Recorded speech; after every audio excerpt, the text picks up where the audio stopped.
Hi, this is Emily Islanian with TV Insider, and I am sitting here with New Amsterdam's Freema Agyeman. Hello. Welcome. Thank you. Thanks for having me. So, the season 1 finale of New Amsterdam kind of left your character in jeopardy. She's the only one that we don't really see. I think she is the only one we don't see after the ambulance crash. How many times have you watched it back, Emily? Oh, gosh. Now I'm nervous. You might have seen a little something peeking. No. Yeah, it was, yes. Do you know what's coming next? We've spent the whole summer not knowing a thing. Ryan, Janet, and myself have just done a bunch of press. We did Monte Carlo, Paris, London, and to do an interview and literally not know the fate of our characters, Janet was making me die. She was like, do I need to audition for another job at this point? Like, I'm right, afraid. like you could be killed off. You don't know. We've had the script a week now. Okay. Tune in. All right. Tune in. I have my fingers crossed for you. Thank you. I hope that you wouldn't be here if you had survived, but we'll see. We'll see. So, since this is Comic-Con, I can't not ask about a Comic-Con-esque role that you've done. How crazy are fans when they see you and recognize you from Doctor Who? Do you know what? It's incredible, and it blows my mind that you can be out of, you think.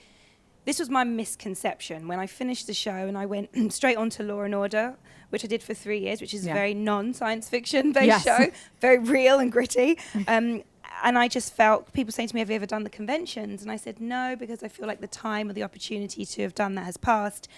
Now I'm in this other world. Yeah. And then 3 years passed, 4 years, 5 years. And eventually someone said to me, just maybe go to one. And I was like, yeah, but no one's going to be in, like, it's like old news. Like that character. People know Martha. And I'll tell you what it is. It's just this embracing family vibe, this community where I got a little bit emotional.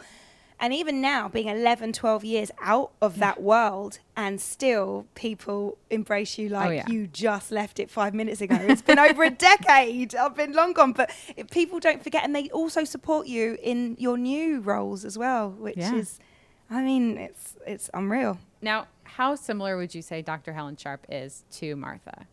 Or is there any overlap in there with the characters? Goodness. I think that Martha, she was actually just a student, I would say, wasn't she? We didn't actually ever really, when she joined UNIT, but in her tenure, she was studying to become a doctor. And I think, so in some ways people say to me on social media, they're like, is this her graduated now? This is her being the doctor.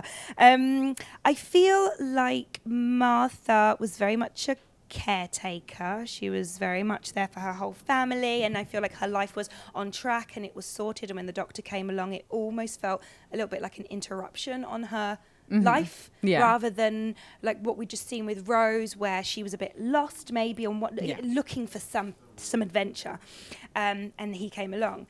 It was sort of a different dynamic. I feel with Helen Sharpe it takes a beat to get to know her. She's not that open, and she doesn't wear her heart on her sleeve as much, and you don't always know what she's thinking.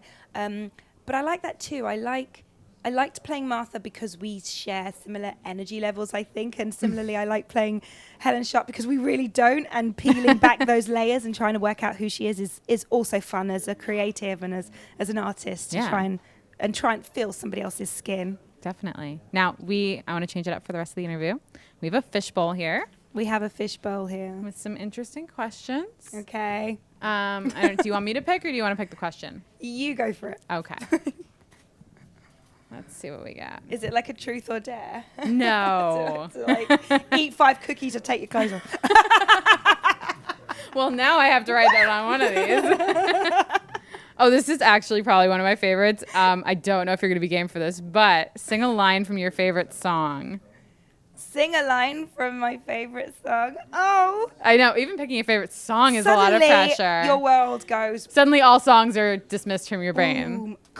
Why does that happen? I don't know. I know. It's crazy. When you suddenly go, I don't know any songs. Yeah.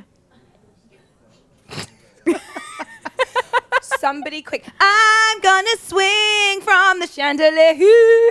From the chandelier.